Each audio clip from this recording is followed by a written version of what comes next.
Dr. Pollei, what are the signs of skin cancer?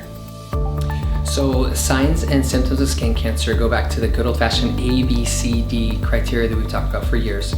So first we talk about asymmetry, and if you look, you can see any skin lesion anywhere that has any sort of an asymmetric border.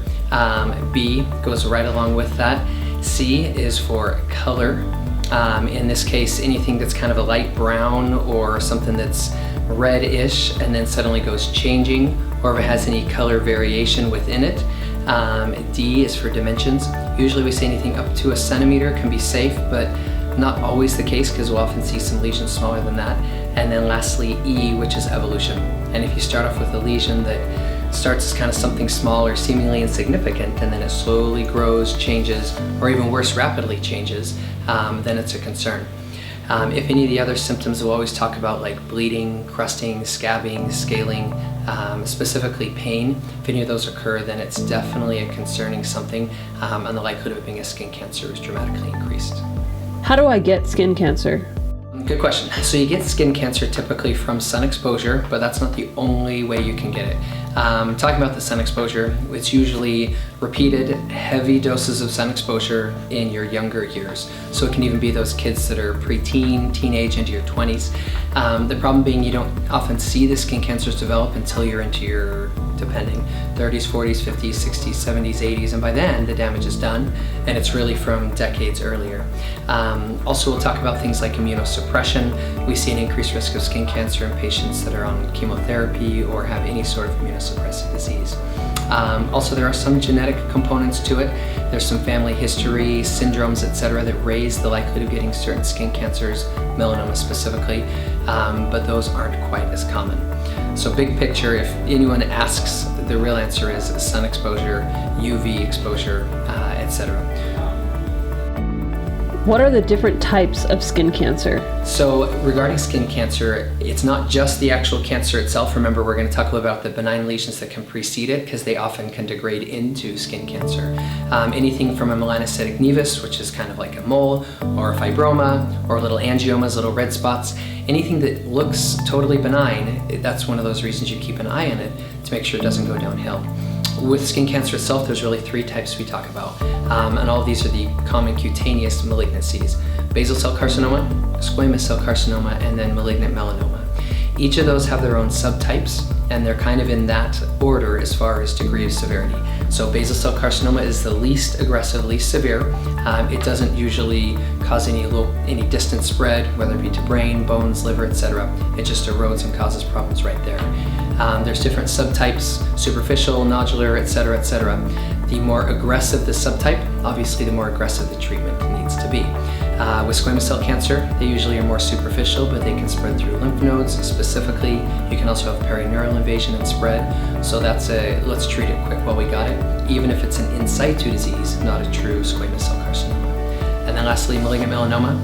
That's the one that has a degradation often from a nevus or a mole that has not just atypia in multiple levels, but it's actually not in situ disease, but true malignant melanoma. And that's kind of the more aggressive, more severe of all the cutaneous malignancies, and the one that we want to treat the most aggressively out of the gate. What is the treatment for skin cancer?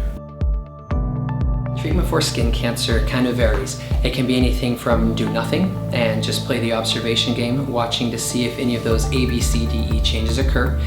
It can also be a little bit more conservative, whether that be a chemical cautery, a thermal cautery like a bifurcator, some sort of electrodesiccation. Some topical skin cancers that are, cutaneous skin cancers that are very superficial, like a superficial basal, you can use things like 5-FU or other chemotherapeutics in topical form, like FUDEX. When it comes to malignancies that have progressed past the dysplasia or in situ disease state, and they're actual cancer, like a true basal cell carcinoma, squamous cell carcinoma, or malignant melanoma, then usually it's a surgical excision. We call that a wide local excision, and depending on the size, something more aggressive from a reconstructive perspective is needed.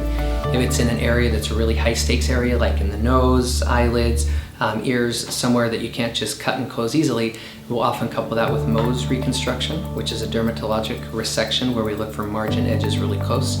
versus something that's done kind of in a single stage where it's excised and closed. The margins for that vary from just a couple millimeters, 3 millimeters for basal cell, up to a centimeter plus for a malignant melanoma, or even in a higher stage malignant melanoma, a huge excision with sentinel lymph node biopsy, etc. So there's a varying degree level of treatment, therefore it's key to get the right diagnosis. And that usually occurs with either a scrape, a biopsy, or some sort of right now get an answer with pathologic assistance. How do I prevent getting skin cancer? So the prevention of skin cancer is somewhat challenging because even though our society is better today than it was 3, 4, 5, 6 decades ago for UV ray and sun protection, we still kind of want that little sun-kissed glow, and most patients feel better in the sun. Guilty. So I can't say much. But the best way to prevent skin cancer is sun avoidance and sun protection. Remember that being in the shade does not mean you're completely avoiding any UV exposure. It is decreased, but it's not avoided. A cloudy day, you still have a significant amount of UV exposure, as anyone can attest to that's had a sunburn from a cloudy day. So keeping covered up, wearing hats, wearing sunglasses, and wearing SPF is key. So sun protection factor, SPF, has really been formulated, and the recent technological advancements of the compounds really make it so you can put on the SPF and go about your day without it rubbing off as quickly. Remember, SPF means you can spend that many minutes in the sun to equal 1 minute with nothing. So an SPF 30 means 30 minutes in the sun with that covering the skin area equals 1 minute with nothing. But an SPF 80 will likely rub off or sweat off or just absorb in long before you get that full 80 minutes of value. So reapplication of SPF, aside from avoidance, is really the next best technique. UV rays are always going to be the highest between about 10 a.m. and 2 p.m. So if there's a golden time to avoid the sun or use good sun protection, that's it. But it even spreads out a little to that 9, 10 o'clock and even out to the 3, 4, or 5 o'clock. When the UV index is up in the 11 and 12, as it gets here in California in the summer, we get a little bit nervous about anyone that's out in the sun without any sort of sun protection.